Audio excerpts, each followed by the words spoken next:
had one stated purpose: to destroy you, to literally wipe your country off the map. What would you do? Strike first and try to destroy all the weapons? Set up an anti-missile defense system? Or would you ignore the problem and hope it goes away? You can now stop imagining, because these are real-life questions that one country in the world has to ask itself every day. That country is Israel. And the leaders who control these missiles, and the number I gave is a lowball estimate, belong to an organization known as Hezbollah, Arabic for Party of God. Moreover, they're not rogue terrorists. They actually run a country, Lebanon. You should know something about them. Hezbollah first burst onto the international scene in 1983 when they simultaneously bombed the United States Marine barracks and French paratrooper base in Beirut. 241 Americans, the largest loss of American military personnel in a single incident since World War II, and 58 Frenchmen were killed in the attacks. But this was only the beginning. More bombings followed, killing 24 people at the US Embassy Annex in Beirut in 1984, killing 85 at the Jewish Community Center in Buenos Aires in 1994, and killing 19 at a housing complex for American military personnel in Saudi Arabia in 1996. In 1985, Hezbollah terrorists hijacked TWA Flight 847, during which they beat passengers, separated those with Jewish-sounding names, and murdered US Navy diver Robert Statham. Hezbollah also supplied roadside bombs and helped organize groups who committed terror attacks against American forces during the Iraq War. They routinely assassinated political rivals, most notably the former Prime Minister of Lebanon, Rafik Hariri, in 2005.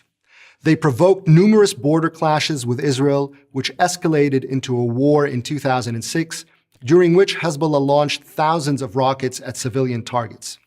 Today, Hezbollah is a military force, a political party, a terrorist group, and a transnational criminal organization engaged in drug trafficking, money laundering, and arms smuggling.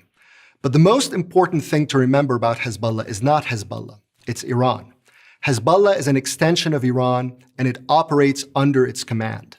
Don't take my word for it. Take it from the man who has been running Hezbollah for the last 25 years and is now the most powerful man in Lebanon, Hassan Nasrallah. Here's what he said in 2016.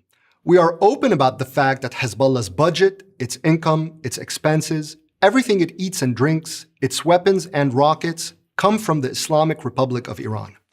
That's pretty much always been the case. Indeed, Hezbollah is the demon child of the Iranian Revolution.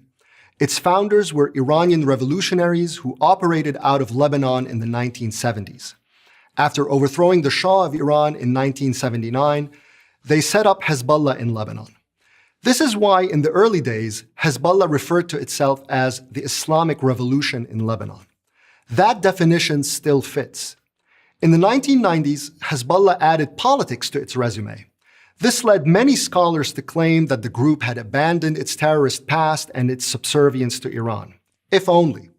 In truth, throughout the decade, Hezbollah extended its murderous influence into Africa and Latin America and even into North America. Cocaine trafficking, they got very cozy with Colombian and Mexican drug cartels, phony charity operations, and a wide variety of other criminal activities brought in more cash with which to finance their political and terror operations. Today, Hezbollah dominates Lebanon. It directs the nation's major domestic and foreign policy decisions, including war.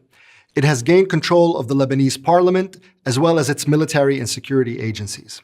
It has also effectively turned Lebanon into an Iranian missile base. That's where the more than 100,000 rockets come in.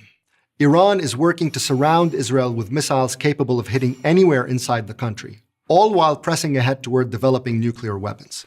As Hezbollah and Iran entrench themselves in Syria, where they're intent on activating a new front against Israel, the likelihood they will trigger another war, more devastating than the one in 2006, is growing. In addition, Iran has used Hezbollah to further its ambitions to become the dominant power in the region. Hezbollah operatives are deeply involved in the conflicts in Iraq and Yemen. Since 9/11, the world has come to associate terrorist threats mainly with non-state actors like Al-Qaeda and ISIS. But unlike all these others, Hezbollah is a state enterprise. As such, the threat Hezbollah poses to the West to Arab countries and to Israel's existence is different and far more dangerous. How do we stop Hezbollah? The key: stop Iran. I'm Tony Badran, Research Fellow at the Foundation for Defense of Democracies for Prager University. Thank you for watching this video. To help keep PragerU videos free, please consider making